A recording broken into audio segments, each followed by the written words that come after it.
Akory aby faly indray zahay mandray anao piaino atao anatin'ny fandaharana ara-kolontsaina ny feon'ny tanora maroloko.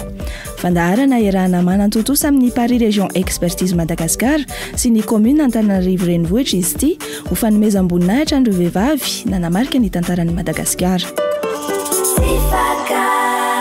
Ny mpanjakavavy izay nanjaka nanomboka tamin'ny taona 2020 sy 2021 hatramin'ny taona 2020 sy 2021 irana valina voalohany izy no ifantohan'ny fandarana Sandrify anio. Mpanjaka nasika no nalalany be sy ny maro azy ary nandala hatrany sy nifikitra tamin'ny fombandrazana. Andeha aloha an-tany mpianatra sika hoe ohatry ny ahoana no fahalalana ny zandrana valina voalohany zany. Eno iary. Ny zavatra fantatro momba zandrana valina voalohany zany dia izy mpanjaka nitondra Madagasikara tao aorianany nafatesany Radama voaloha izay vadiny koa. Raha ny zavatra nampianarana tany ampianarana dia hoe mpanjaka nanenjika fivavahana izy dia nandoro baiboly dia nandroaka ireo misionera izay tonga teto Madagasikara natongavany teo amin'ny fitondrany ny fahafatesana Radama voalohany aloha ohatrany hoe coup d'état ilay izy amiko izy sady tyrannika no patrioty tyran aloha izy voalohany satria namono kristiana malagasy maro. Tia indray resaka eno hoe rehefa miara-mandry amina lehilahy izy dia tsy mahazo atao velona ilay izy fa vonoina dia aletika any anaty lavaka ny fatiny. Fa patriote koa izy satria izy rery no préserver an'ilay indépendance Madagasikara. Nefa mety efa fatapatangamba hoe i-coloniser reto vazaha reto hoe anao espion eto Madagasikara dia mi-préserver izay indépendance sy ny kolotsaina malagasy zay.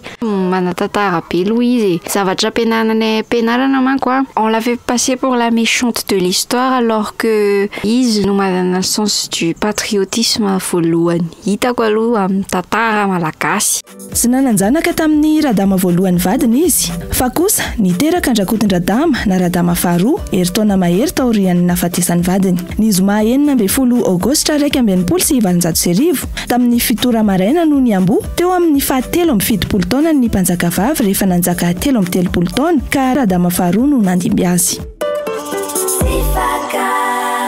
Izay ary ny amin'iny fa hiditra amin'ny tapany faharoan'ny fandaharana isika izao. Andray anira John Arson Elianty isika izay mpampianatra pikaroka mahakasika ny tantara eny amin'ny Université Antananarivo. Nanamarika ny fanjakan-drana valina voalohany ilay izy hoe entitra sy masika ary mifaka amin'ny fomba nentin-drazana. Inona ny vokatra tsara nentin'izany tamin'ny malagasy tamin'izany fotoana?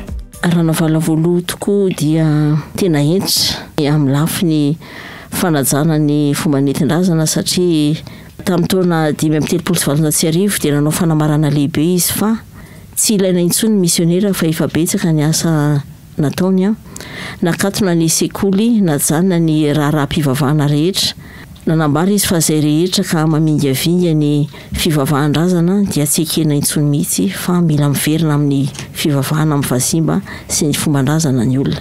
Izany fihetsika rana valina voalohany izany dia narahana asa ihany koa satria tamin'ny andro rana valina voalohany no nampiroborobo ny fampianarana an-trano. Izany hoe ny mpampianatra ireo mpianatry ny misionera teo aloha dia mampianatra isa-tokantrano ary rana valina voalohany dia naniraka anangona ny haiteny adiny olona fa tena nihetsiketsika be ny activité culturelle tamin'ny rana valina voalohany soirée à thème rehefa miditra amrova amin'ny teny français sy miteny anglisy fa tsy mahazo miteny gasy nianatra be dia be ny olona le ny précepteur mandeha any an-trano éducation sélective tanareo nisy olona vita thèse mikasika ny ohabolana haiteny satria naniraka mihitsy rana valina naniraka olona nanangona ny haiteny sy ny ohabolana. Na vita nandrava konkonina fanongana mpanjakana izy tamin'ny taona 17 sy 2021. Inona ny fiantraikan'izay tamin'ny fanjakana sy ny fifandraisany tamin'ny Européana? Tamin'ny taona 17 sy 2021 tokoa dia konkonina fanongana mpanjakana Rakoto no anaran'ny mpanjaka Radama faharoa tamin'izy mbola tsy mpanjaka dia Rakoto sy Joseph Lambert sy Jean Laborde fa tratra ndrana valina voalohany io ary Jean Laborde izay efa nasandra no Andriamasina valina aza dia ndroany Lambert ihany koa dia ndroany vokatr'izay teo amin'ny fifandraisana tamin'ny tany ivelany dia vao maika ny amafy raha efa tamin'ny taona 5 raha navalona voalohany efa namoaka ny misionera rehetra vahiny tsy mahazo mijana eto Madagasikara ary tsy namela vahiny hijana teto Madagasikara. Jean Laborde dia nahazo famindram-po manokana nahatonga azy nijanona kanefa nivadika ihany koa dia vao maika tena entitra dia entitra ny mpanjaka nanakatona ny fifandraisana tamin'ny tany ivelany rehetra ny fetateraka ny fanjakana. Misy sary izay miparitaka ny anaty tambajotran-tserasera any milaza fa raha navalona voalohany inona marina tena tantaran'io sary io. Tsy amin'ny tambajotran-tserasera ihany fa any amin'ny boky fianarana, any amin'ny toerana fitehirizam-bakoka dia misy sarina vehivavy manao akanjo mavokely, misy satroboninahitra mijoro mitazona mosara kely dia lazaina hoe raha navalona voalohany izay tena diso tanteraka satria raha navalona voalohany dia tsy namela nizaniza na kadika sarony na dika tahaka ny endriny, nanohatra mifankatsary hatramin'ny farany ary nanohatra izay rehetra mety ho endrika fampisehoana ny endrika. Ireny ary aloha no azo nambara mahakasika ny ranavalona voalohany, ampahany ihany ireo fa nahafahantsika kosa na alala misy kokoa mahakasika ny ity mpanjaka vavy ity. Mankasitraka antsika rehetra naharitra ny haino hatramin'ny farany. Mandrapitafy indray areo.